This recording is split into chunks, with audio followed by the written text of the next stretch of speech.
거룩하시고 존귀하신 아버지 하나님, 성일을 맞이하여 아버지 하나님께 영광과 존귀와 찬양을 올려드리옵나이다.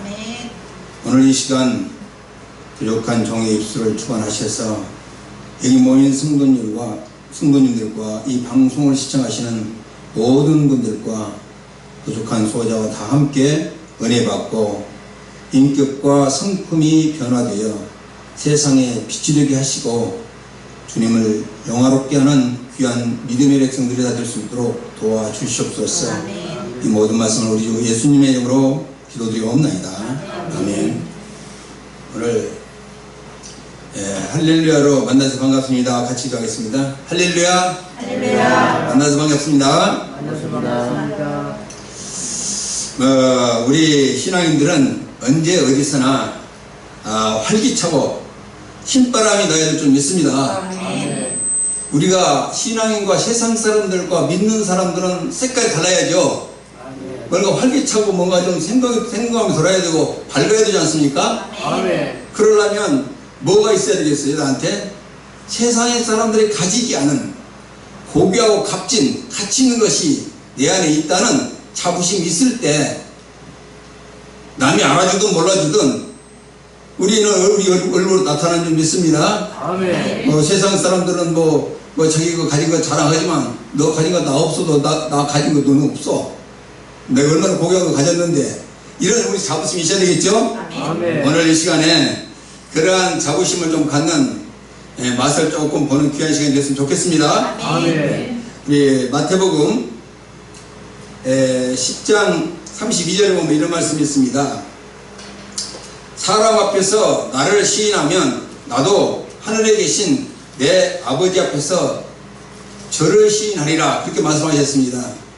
우리 신앙은 뭐냐면 우리 주 하나님과 예수님을 어디서든지 답게 시인할 수 있는 배짱이 있어야 되고 그런 마음이 있어야 될 줄 믿습니다. 아멘. 그러면 그 배짱을 보시고 또 그 마음을 보시고 우리 하나님께서 세상 사람들을 넉넉히 이길 수 있는 권세를 우리에게 더해 주실 줄 믿습니다. 아멘. 오늘 이 시간에 마음의 문을 활짝 열기 위해서 복음서가 780장 주 하나님 독생자 예수를 한번 힘차게 한번 불러보겠습니다. 아멘.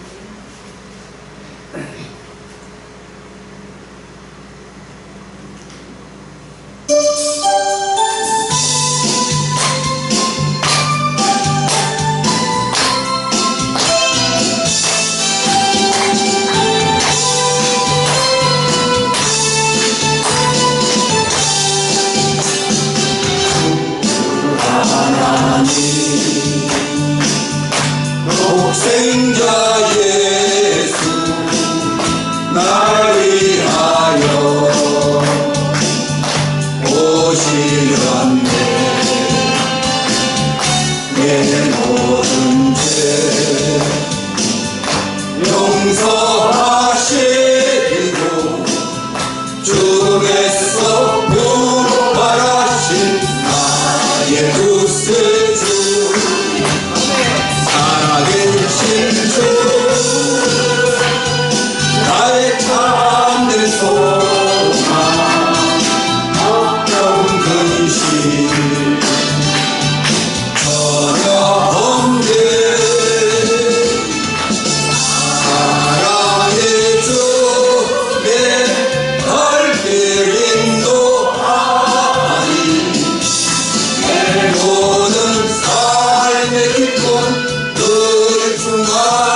충만해야 될 줄 믿습니다. 아멘. 우리가 확신 가지고 주님과 함께하는 동행한다는 확신을 가지면 우리 마음에 자신감이 붙을 줄 믿습니다. 아멘. 어디 가서 비실비실하거나 힘이 나약한 모습을 보면 아마 우리 주님이 답답해하실 것입니다.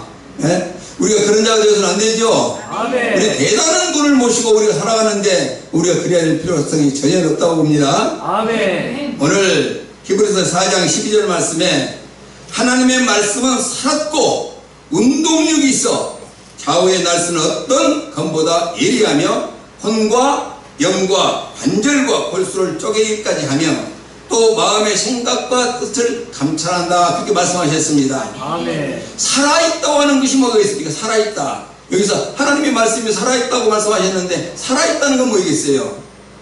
여러분, 살아있다는 건 뭐겠어요? 죽었다는 것은 꼼짝도 안 하고 아무 변화도 없고 그대로 있지만 살아있다는 것은 뭐예요? 살아있다는 것은 창조력이 있고 생명이 있고 또 어떤 변화가 있고 어떤 결과가 나오고 어떤 효과가 나타나는 거 아니겠습니까? 아멘. 하나님의 말씀이, 이 성경의 말씀이 세상 소설책과 어떤 재미있는 책과 다른 건 뭐겠어요? 세상 소설책과 재미있는 책은 우리에게 재미있는 흥미를 줄 수 있지만은 그것은 생명이 없어요. 그렇지 않습니까? 아멘. 하나님의 말씀은 영이시기 때문에 그 말씀 자체가 우리에게 생명을 주실 줄 믿습니다. 아멘. 우리에게 변화를 주실 줄 믿습니다. 아멘.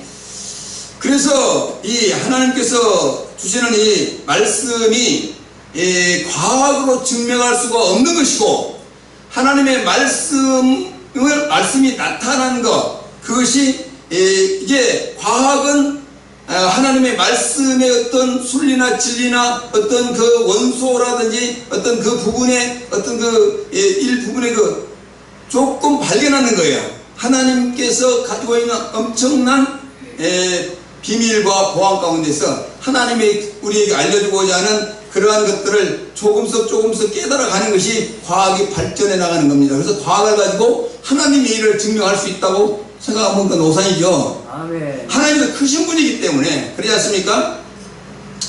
과학이란 하나님의 창조 질서와 DNA 구조 조금 발견한 것 뿐이지 그것 가지고 하나님의 일을 과학으로 증명하려고 하면 접근 자체가 잘못된 거다 이겁니다. 아멘. 왜 영의 세계를 어떻게 과학으로 증명하겠습니까? 그렇지 않습니까?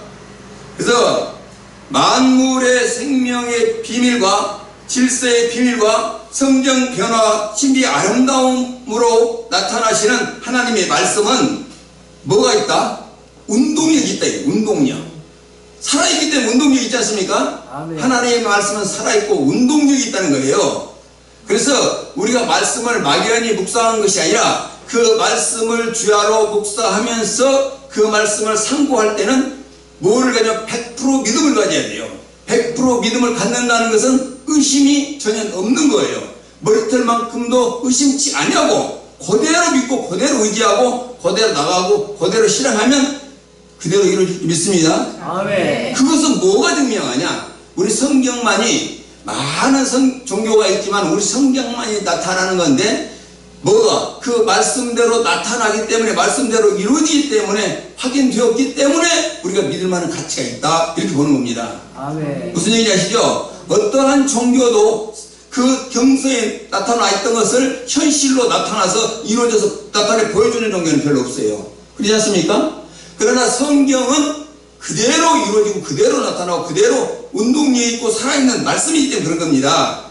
이해 가시죠? 우리는 이제 그 말씀을 주야로 묵상하면서 우리가 믿음을 가지고 활기차게 신바람나게 살아가야 될 줄 믿습니다. 아멘. 이해 가시죠? 예. 그래서 이 사도 바울이 예수님이 살아 계실 때는 그 예수님이 증거하는 말씀을 잘 알지 못했어요. 깨닫지도 못했습니다. 그러나 우리가 참 저는 성경을 읽으면서 너무너무 감사한 것이 하나 있어요. 그게 뭐냐면 베드로 있지 않습니까? 베드로하고 사도 바울하고 모든 자격이 비교가 됩니까? 안 됩니까? 비교 자체 안 되죠. 사도 바울하고 베드로는 하나 어부였고 고기나 잡는 범인이었다 이겁니다. 그런 범인인데 예수님을 만나서 예수님을 따라다니면서 듣고 보고 배운 것이 얼마나 능력이 나타났던지 그 어부에 불과했던 베드로는 예수님의 12 제자 중에서 수제자가 되었다 이겁니다. 능력이 있어서 그 사람이 지혜가 있어서 그 사람이 많이 배워서 그런 거 아니잖아요. 우리 하나님께서 능력 주신 자 안에서는 능치 못함이 없다는 거예요. 아멘. 잘 배우고 많이 배우고 못 배우고도 소용없어요. 하나님 만나면 하나님께서 부어주시면 우리는 그 능력을 받을 줄 믿습니다. 아멘. 우리가 베드로보다 못한 게 있어요? 베드로 못 배웠습니까? 우리는 베드로보다 많이 배웠잖아요. 아는 것도 많잖아요. 세상식도 많지 않습니까? 그래서 우리는 하나님의 말씀은 정말로 생명 있는 말씀이다. 진리의 말씀이다. 그래서 우리는 베드로와 같은 그런 마음을 가져야 될 줄 믿습니다. 아멘. 근데 베드로만 못 잘났던 바울이, 사도 바울이 예수님이 살아계셨을 때는 힘을 발휘 못하더니 예수님을 믿는 제자들이나 모든 이 사도들을 이렇게 쫓아다니며 예수님 핍박하고 예수님 제자를 핍박했던 그가 다메섹 도상에서 강권적으로 깨어지고 나서는 예수님의 바짝 그래서 물박 팍 꽂고 하나님의 말씀 듣지 않습니까? 그러잖아요. 아멘. 그러고 나서 비로소 누구를 알았어요? 예수님을 알았던 거죠. 예? 예수님을 알았어. 예수님을 알아서 그래도 그 사도 바울은 상당히 센스가 있는 사람이었고 하나님께서 사도 바울을 쓰신 거는 뭔가 쓸만한 제목이 된다고 생각했기 때문에 사도 바울을 강권적으로 다메섹 도상에서 눈을 어둡게 만들어갖고 무릎을 꿇게 만들고는 회복을 시켜서 결국은 담대하게 사도 바울을 쓰지 않습니까? 아멘. 그래서 사도 바울이 이제 그 예수님 만나서 변화된 뒤에는 완전히 바뀌어졌죠. 완전히 바뀌어진 게 뭐예요? 예수님을 몰랐던 예수님을 온전하게 알았던 거 아니겠어요? 온전히 알다 보니까 자기가 몰랐던 예수님을 모르고 핍박했던 시절이 너무너무 후회스럽고 너무너무 죄송하고 송구스러워서 자기가 갖고 있는 모든 지식과 모든 학문, 자기가 자랑했던 모든 명예를 다 배설물처럼 버리고 겸손하고 낮아져서 주님을 쫓았던 그런 현실을 우리가 성경에서 많이 깨닫고 알고 있지 않습니까? 이와 같이 이거는 무엇을 나타내느냐? 하나님은 어떤 자든지 들어서 쓰신다 이겁니다. 누구든지 하나님께서 쓰시고자 하면 우리 들어서 쓰는 것을 믿습니다. 아멘. 여러분 우리가 주님 앞에 들어서 쓰임을 받아야 되지 않겠어요? 아멘. 내가 주님 앞에 쓰임을 받으려면 뭐를 해야 돼? 어떻게 주님이 나를 썼을까요? 내가 조금 전에 말씀드렸는데 우리가 주님을 시인하는 삶을 살아야 된다. 네가 나를 시인하나? 네가 나를 알아주냐? 나도 너 알아줄게. 쉽게 말하자면 우리가 주님이 하시는 일, 하나님이 하시는 일을, 크고 작은 모든 일을 성경 말씀 속에서 아버지 하나님께서 하시는 말씀이고 이분은 이렇게 하시는구나. 우리가 하나님을 늘 시인하고 살아가고 예수님 늘 시인하고 살아가면서 말씀을 시인하지 않는 사람은 뭐고 시인하는 사람, 시인하려고 살아가는 사람은 뭐냐면 하나님의 말씀을 두렵고 떨리는 마음으로 그것을 마음으로 지키고 생각하고 묵상하면서 이거는 절대적이다. 하나님의 말씀은 절대적이다. 절대적. 이거를 부인할 자도 없고 이걸 거역할 자도 없고 이 말을 잊어먹을 자도 없다. 그래서 우리가 절대적으로 하나님의 말씀을 신복하고 절대적으로 순종하고 나아가는 것, 그리고 늘고 시인하고 살아가는 것, 하나님이 하셨다. 우리는 뭐예요? 우리는 이미 죽었고, 우리가 이게 신앙이 참 중요해요. 우리 신앙이 이런 신앙 가져야 돼요. 네가 내 안에 있고 내 말이 너희 안에 거하면 무엇이든지 원하는 대로 구하라. 내가 시행하리라. 이렇게 주께서 말씀하셨어요. 그렇지 않습니까? 아멘. 그 말이 무슨 하나님의 말씀을 내가 듣고 믿어서 그 삶 속에서 사는 것이 주 안에서 사는 것이고, 하나님의 말씀이 내 안에 있어서 언제나 그 말씀을 증거할 수 있을 때 네가 내 안에 있고 내 말이 너 안에 거하면 이렇다 이겁니다. 그러면 하나님 보실 때, 예수님 보실 때 쓸만해요? 쓸만하지 못해요? 쓸만하다고 말이죠. 하나님이 쓸만한 자를 쓰게 될 줄 믿습니다. 아멘. 하나님의 말씀을 듣고도 부인해버리고 무시해버리고 아는 맞는 버리노만 생각하고 행동에 옮기지 않고 그냥 예수만 믿는다고 책 가방에 들고 왔다 갔다 성경책 들고 왔다 갔다 하고 뭐 흉내만 내고 이렇게 했을 때 하나님 시인한 사람이에요? 하나님 시인하지 못한 사람이에요? 하나님을 시인하지 못한 사람이다 이겁니다. 하나님이 보실 때, 그래서 저는 조금 전에 조금 있으면 이제 말씀이 나옵니다만, 우리 제목 오늘 제목도 그런 제목이 있었잖아요. 하나님께서 무엇을 보시냐? 우리 마음을 감찰하신단 말이에요. 우리 생각을 감찰하신단 말이에요. 우리 뜻을 감찰하신단 말이에요. 그래서 네가 무슨 마음을 먹고 있는지, 어떠한 생각을 갖고 있는지, 어떠한 정신으로 하는지 누구보다도 잘 아는 것은 하나님이다. 맞죠? 아멘. 그러한 하나님 앞에 내가 살아간다 생각하면서 그분을 시인하고 살아가는 것이 살아있는 신앙인 줄 믿습니다. 아멘. 그런데 그렇지 못하면은 하나님은 답답해 하는 거예요. 그러지 않겠습니까? 답답한 사람 못 쓰겠어요. 말 잘 듣고, 잘 듣고 행한 대로 척척척척 하면 어떻을까 하고 고민하실 거란 말이야. 이거 뭐 한마디 떨어졌다만 즉각이네. 너무나 이게 순종하고 잘 듣네. 그러면 하나님께서 우리 작게 쓰다가 더 큰 것으로 쓰고 더 큰 것으로 쓰고 자가의 믿음이 점점 커져가게 될 줄 믿습니다. 아멘. 우리는 살아있는 신앙을 해야 돼. 살아있는 신앙. 아멘. 생명이 있는 신앙을 해야 될 줄 믿습니다. 아멘. 그래서 하나님이 보실 때 인정해줘야 돼요. 아멘. 우리가 사람한테 인정받기는 눈에 보이면 잘 해도 하나님은 뭘 보냐면 우리 마음을 감찰하시기 때문에 우리 속마음이 불량한 마음을 가지고 하는 축만 흉내만 낸다고 해서는 하나님께서 인정해 주지 않죠. 그러나 하나님이 일을 할 때 내 마음에서부터 시인하고 인정하고 그 말씀을 절대적으로 신고하고 나갈 때는 하나님께서 그 중심을 보시고 믿을만 하다, 너는 믿을만 하다, 이렇게 인정해 주지 않겠습니까? 이게 살아있는 우리 신앙이 될 줄 믿습니다. 아멘. 우리는 그러한 신앙을 가지고 날마다 즐겁고 기쁘게 살아야 될 줄 믿습니다. 그러면 우리 삶 가운데서 홀로 두지 아니하시고 어디든지 함께 동행하며 뭔가를 우리를 통해서 이루고자 하는 꿈을 펼치게 될 줄 믿습니다. 아멘. 그것이 살아있는 자지. 교회 다니면서 말씀 듣고 배우고 깨달았다 해서 자기 속에만 담고 있고 뭐 한 가지도 움직이지 않고 꼼짝도 안 하고 가만히 있다면 이 살아있는 신앙이 죽은 신앙이에요? 그 죽은 신앙이 안 하면 또 어떻게 어떤 쓸데가 없어요. 우리는 쓸데가 있는 자가 될 줄 믿습니다. 아멘. 우리가 쓸데가 있는 자가 되었을 때 하나님께서 우리를 들어 쓴단 말이에요. 근데 들어 쓰는 것도요, 이게 무조건 배짱만 내밀고 그냥 갖다 들이받으면 되는 게 아니에요. 오늘 조금 전에 그 말씀이 한번 보십시다. 그 다음에 말씀이 무슨 말씀이에요? 말씀이 이제 운동력이 있고 또 검과 같다. 검. 에리양 검과 같다 그러잖아요. 날선 검과 같다. 하나님의 말씀이 날선 검과 같다는 거예요. 에리양 검과 같다는 거예요. 에리하다는 거는 말씀이 에리하다는 건 뭐예요? 면도칼 에리하지 않아요. 면도칼 에리하지 않아요. 살짝 가면 싹싹 변해버리잖아요.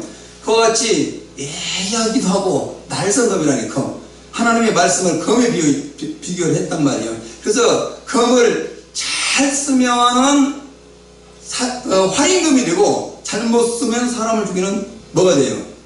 살인금이 되잖아요. 그래서 하나님의 말씀을 검에 비유를 했는데 우리 말씀을 가지고 하나님의 말씀을 가지고 하나님 앞에 기도를 해서 지혜를 받아서 그 말씀을 적재적소의 영혼을 살리는 데 쓸 때는 조절할 줄 알아야 돼요. 이 조절을 못하고 하게 되면 사람을 생명의 말씀을 가지고 사람을 죽일 수도 있다 이겁니다. 그래서 사도 바울이 변화돼서 그렇게 의기당당하고 잘 알았던 사람이 변화돼서 보니까 이게 영적인 수준을 알게 되는 거예요. 사람을 보는 눈이 달라졌어요. 영적 수준, 영안이 열어서 이 사람은 젖 먹일 사람, 이 사람은 밥 먹일 사람, 이 사람은 고기 먹일 사람, 이게 보고 아는 거야. 보고 알아서 젖 먹일 사람한테 젖을 먹여야 되고 고기 먹일 사람한테 고기를 먹여야 되고 갈비를 뜯을 사람한테 갈비를 뜯어야 된다는 이 하나님의 말씀을 증거할 수 있는 능력을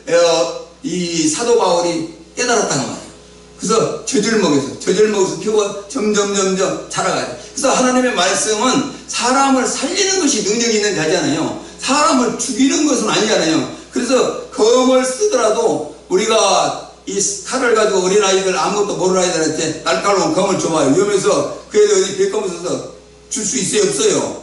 못 주는 거 아니겠어요? 그래서 우리가 검을 가졌다면 그 검을 이것이 이 요리할 때 쓰는 칼이냐, 이것이 사과를 깎을 때 쓰는 칼이냐, 이것이 연필을 깎을 때 쓰는, 그때 적소에 맞는 말씀을 우리를 찾아서 한 영혼을 살리기 위해서 부단히 노력하고 순종하면서 정말 자기 기분대로 확 하지 않고 자기 마음을 조절해가면서 자기가 그 상대방을 봐가면서 이렇게 할 수 있는 우리는 지혜를 받아야 될 줄 믿습니다. 오늘 거기서 우리 이 옛날에 검은 뭐예요? 옛날에 무기였잖아요. 무기. 오늘도 사실은 검이 무기가 아닌 건 아니에요. 군대 갔다 오신 분은 다 아시지만은 총에도 검이 있어요. 예? 총에도 이 대검이라고도 하고 총에다 딱 꽂는 검이 있어. 검이 있어가지고 뭐 총 쏘다가 이 총알 다 떨어지면 막 부닥쳤을 때 칼로 찌르고 이렇게 싸우잖아요. 싸워야 되잖아요. 찌를 때 총에다 꽂는 그 검이 있는데 그것이 대검이라고 해요. 이런 검이 있어요. 그래서 검을 가지고 어떻게 쓸 것인가? 우리 하나님은 우리에게 많은 지식을 주었어. 하나님의 말씀을 많은 말씀을 주었어. 이 말씀을 잘 요리를 해서 맛있게 먹일 수 있어야 되고, 이 사람한테는 이런 말씀을 먹여야 되고, 저 사람한테는 저런 말씀을 먹여서 영혼을 많이 살리면 하나님께서 그를 의로 여기시겠죠. 얼마나 기쁘시고 너무 하나님 좋아하실 거란 말이죠. 그래서 우리가 그게 하나님의 말씀으로 거듭나고 새로워지고 우리 자신이 참 그 무기를 잘 쓸 수 있는 기술자가 되어야 될 줄 믿습니다. 그래서 하나님의 말씀을 잘 활용할 수 있는 이런 이 말씀을 많이 알아야 되고 깊이 알아야 되고 정확히 알아야 되고 또 상대를 읽을 수가 있어야 되고 이러지 않습니까? 그래서 우리는 정말로 많은 영혼을 살리는 그런 자들이 다 되어야 될 줄 믿습니다.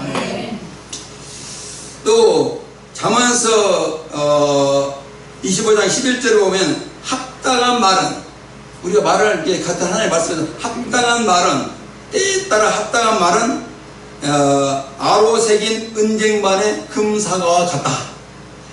우리가 말을 예수 믿는 사람은 말을 잘해야 돼요. 말대기가 사실은 돼야 돼요. 그렇지 않습니까?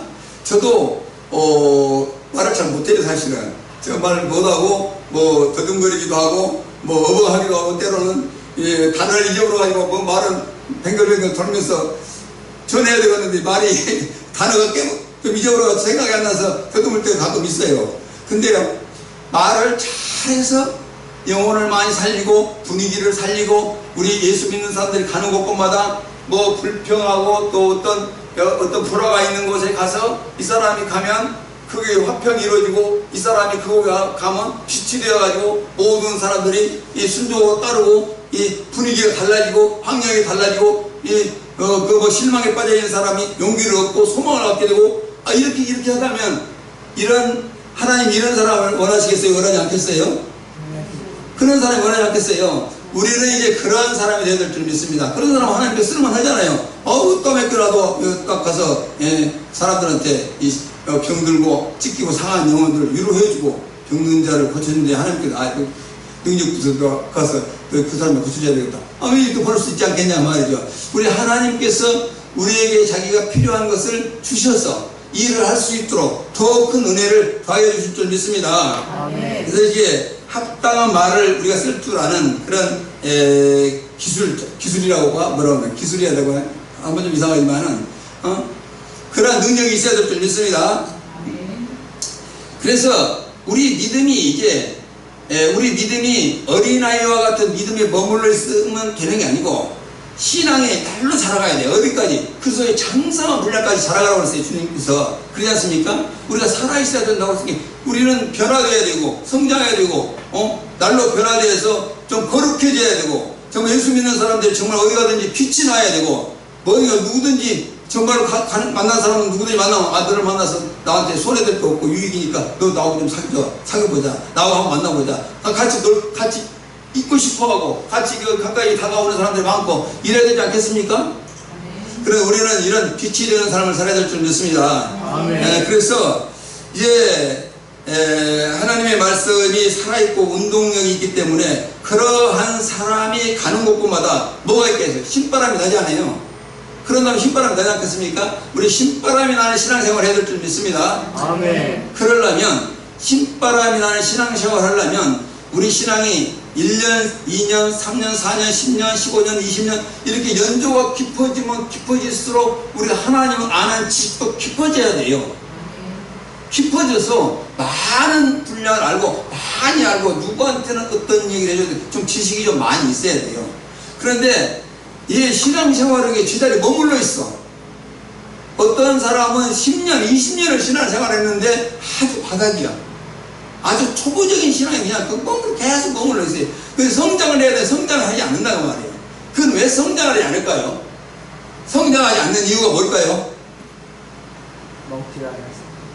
성장하지 않는 이유는 결국 하나님의 말씀은 우리에게 생명인데 말씀의 실력이 더 많아지고 지식이 더 많아지고 하나님 아는 지식이 많아져야 되는 거예요. 우리에게 하나님께서 알려주고자 하는 것은 성경을 통해서 알려주고자 하는 것 아니겠습니까? 그래서 성경을 가까이 해야 되고 말씀을 주야로 묵상해야 되고 그것을 말씀을 읽고 더욱더 그 폭을 넓혀가야 되고 아는 지식을 좀 더 넓혀가야 되고 이래야 될 줄 믿습니다. 그래서 장성한 신앙이 돼. 어디까지? 그리스도의 장성한 분량까지 자라가라 그렇게 말씀하셨잖아요. 근데 지금 요즘 신앙인들 보면 많은 성도들이 교회를 다닌다 하면서 성경책 교회 갈 때만 들고 갔다 오면 딱 책 꽂아놓고 한 번도 쳐다보지도 않고 일주일에 한 번 또 다음 주일에 한 번 또 성경책 하고 교회 가고 들을 때 들을 귀만 있어가지고 성경 한 줄 보지도 않고 묵상하지 않았기 때문에 들을 귀만 있어가지고 아는 지식은 조금 있는데 거기 오면 아는 척만 하는데 아무런 능력도 나타나지도 않고 아무런 빛이 되지도 못하는 그런 삶을 사는 사람이 너무 많더라 이겁니다. 그러지 않습니까? 그래서 우리가 하나님 앞에 인정받고 하나님이 우리를 알아주게 하려면 뭔가 하나님의 말씀에 깊이 묵상하고 깨달아서 그것이 내 마음의 감동으로 와서 그 심령이 그 감동으로 내 심령이 변화돼서 마음이 성결해지고 거룩해지고 내 마음속에 있는 모든 것들이 아름다운 모습으로 드러나게 된다면 그것은 내 잔이 넘칠 때 이웃 사람한테 너무 전달되지 않겠습니까? 내 안에 있는 것이 전달이 되게 돼 있다 이겁니다. 그런데 예수를 믿는다 하면서 맨날 근심하고 걱정하고 두려워하고 염려하고 세상에 막 찌들어가고 있고 예배만 겨우 왔다 갔다 드리는 이런 정도 갖고 있는 사람은 그 심령 안에 뭐가 있겠어요? 답답하고 아까운 이런 심령만 있다 이겁니다. 그런 심령을 가지고서는 거기에 하나님이 함께 할 수가 없겠어요? 그러한 마음에는 하나님께서 함께 하실 수가 없겠죠. 마태복음 우리 5장 8절 그랬잖아요. 마음이 청결한 자는 어때요? 하나님을 볼 것이요 그랬잖아요. 마음이 청결한 자, 마음이 무슨 일을 하든 간에 이 오늘 주제가 제목이 뭐예요? 하나님께서 우리의 마음과 생각과 뜻을 감찰하신다, 보고 계신다. 내 마음에 불량한 마음이 오거나 내 마음에 두려운 마음이 오거나 내 마음에 무슨 거짓된 것, 악한 것 이런 것들이 내 마음에 자정하고 들어있으면 하나님께서 그 청결한 마음에 하나님께서 함께 하신다고 그러냐. 하나님이 그 청결하지 못한 마음에 하나님께서 함께 할 수 있어요 없어요? 없지 않습니까? 그래서 누구를 봐요? 하나님의 말씀을 비춰보고 내 마음을 비춰봐야 되는 거예요. 그러죠? 내 마음을 비춰보고 늘 그런 마음이 내 마음에 들어온다 할 때는 기도로서 물리쳐야 돼요. 그런 마음이 들어올 때 미워하고 시기하고 질투하고 원망하고 불평하고 이런 마음이 들어올 때는 이거는 하나님이 내 안에 계실 수가 없어. 이런 마음 가지고는 이거를 내가 버려야 하나님은 내 마음에 오셔서 나와 함께 하시지. 그래서 그렇게 해서 자기를 늘 회개하고 자복하면서 그거를 찾고 자기가 다스려가야 돼. 제 마음을 자기 마음을 다스리는 자가 하나님과 같이 함께 할 수 있는 것입니다. 아멘. 자기 마음에 그거를 간직하고 그 마음에 품고 있는 자는 하나님 아무리 100번 찾아가 하나님을 찾아도 하나님이 그런 자 기도를 한다 할지라도 돌아보지도 않아. 들어주지도 않을 거야 아마. 너 마음 씻고 그래갖고 너 나한테 와봐도 안 늦는다. 너 회개하고 자복하고 돌이키고 하나님 말씀을 거듭나면 내가 너 상대해줄게. 뭐 이러지 않겠습니까?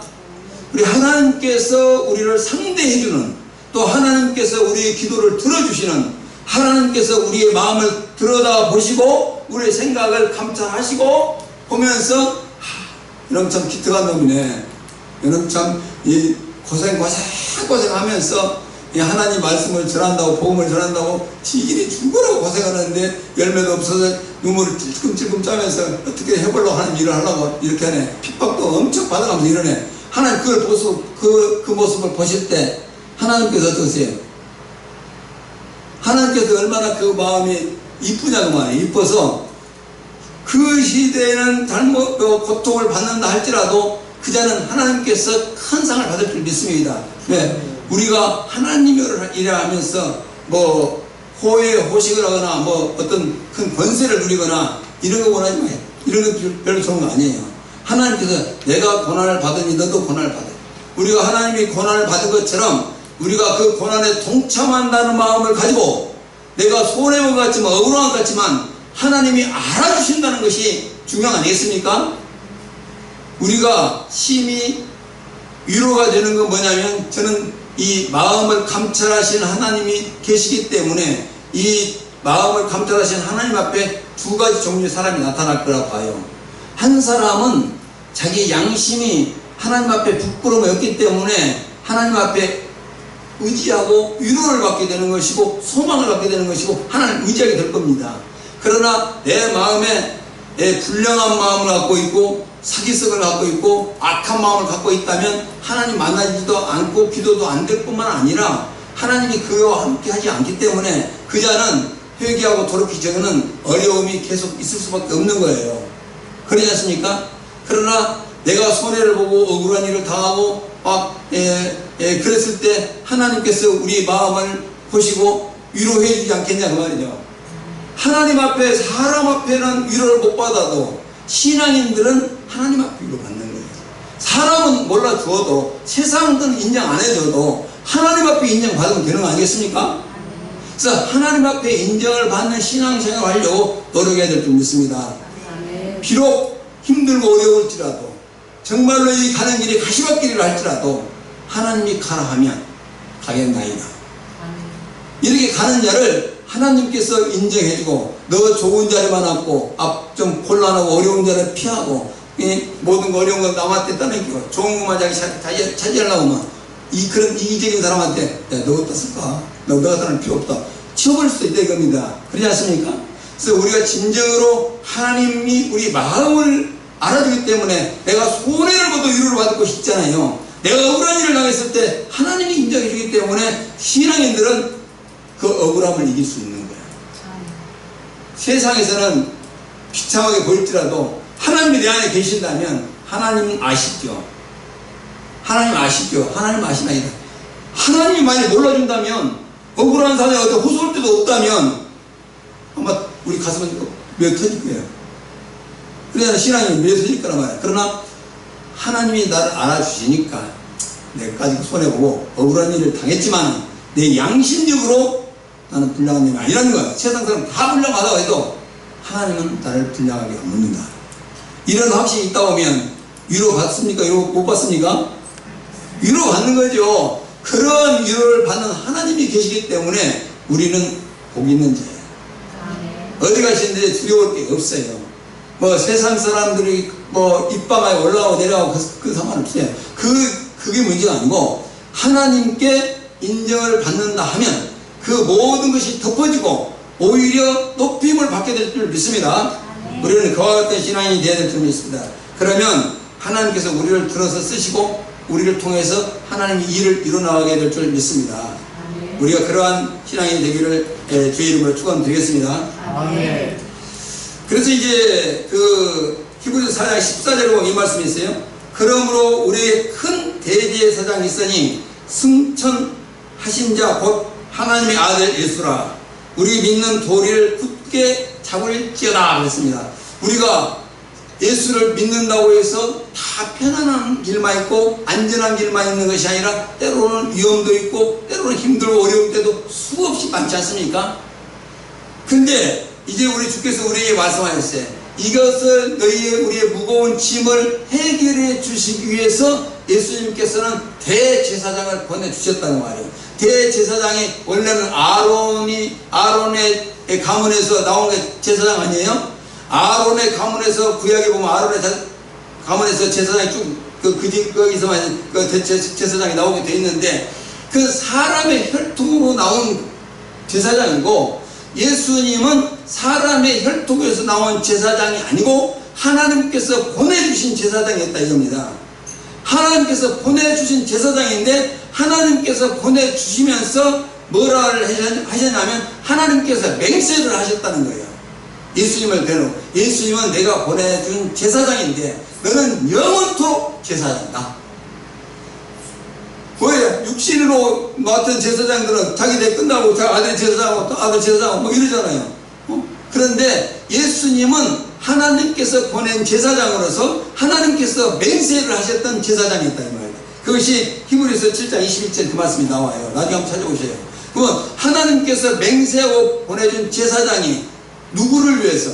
하나님의 목적을 위해서 예수님을 보내주셨고 또 우리의 모든 죄를 위해서 예수님께서 우리를 보내주셨단 말이에요. 우리의 무겁고 힘들고 고통스럽고 정말로 우리의 힘으로 감당할 수 없는 이런 환경에 있는 우리를 구원하고 구제하기 위해서 예수님께서 보내주셨단 말이에요.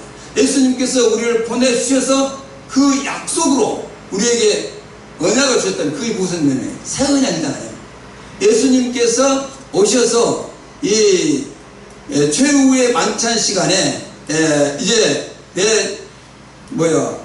포도주를 주고 또 떡을 주면서 내 살이다 내 피다 하면서 언약을 맺으신 게 있다고 말이죠. 언약을 맺었는데 그 언약이 무슨 언약이냐? 새 언약이야. 새 언약은 신약이냐 신약을 우리에게 허락하셨습니다. 그래서 신약을 우리가 지키고 행해야 돼. 그것이 이제 주께서 우리에게 말씀하시기에 우리의 믿는 돌을 굳게 잡아라. 하나님께서 예수님을 보내주었고 예수님은 십자가에 돌아가셔서 피를 흘려주면서 언약을 맺었는데 그 언약을 흐지부지하고 값없이 여기면 그 생명의 피값은 어디서 하나님께서 찾냐고 말이에요. 하나님께서 올 때 괘씸하지 않겠냐고 말이에요. 그러지 않습니까? 그래서 하나님께서 독생자 예수를 보내주셔서 십자가에 피를 흘리면서 맺어준 언약이 신약이다 이겁니다. 그 신약을 우리가 믿고 지키고 행해야 하나님께서 우리에게 인정해 주지 않겠어요? 그래서 그 말씀을 절대적으로 신봉하고 의지하는 저와 여러분 됐으면 좋겠습니다. 그래서 우리 믿음이 흔들리지 않고 견고한 믿음이 되어서 어디 가서든지 빛을 발하는 어디 가서든지 하나님의 우리 예수님의 능력을 나타내는 저와 여러분 됐으면 좋겠습니다. 오늘 시간에 그런 믿음을 되게 도와주시옵소서. 우리 한 몫으로 같이 기도드리도록 하겠습니다. 주여 한번 하고 하겠습니다.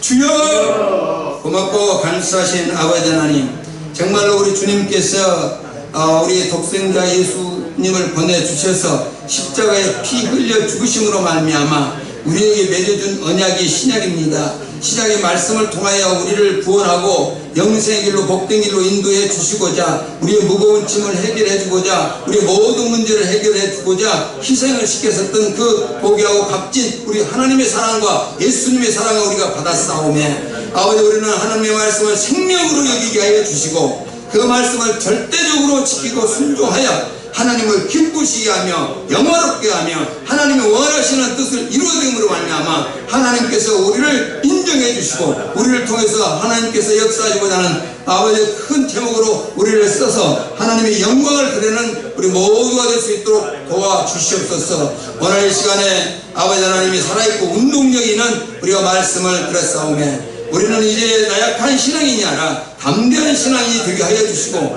하나님께서 기쁘시게 여기는 인정받는 신앙이 될 수 있도록 도와주셔서 세상의 빛과 소금이 되어 모든 사람들 앞에 덕을 세우고 은혜를 끼치며 하나님의 영광된 복된 삶을 살 수 있도록 도와주시기만을 원합니다. 이 방송을 듣는 모든 분들 1절과 2절에 참여하는 우리 모든 성도들이 하나님의 말씀으로 말미암아 거룩해지고 아버지 하나님의 말씀으로 말미암아 아버지 새롭게 거듭나서 온전해지는 신앙을 갖게 도와주시옵소서. 우리 주께서 도우시고 함께 하심을 믿사고 감사드리오며 이 모든 말씀을 우리를 죽음에서 구원하신 우리 주 예수님의 이름으로 감사하며 기도 올려옵나이다. 아멘.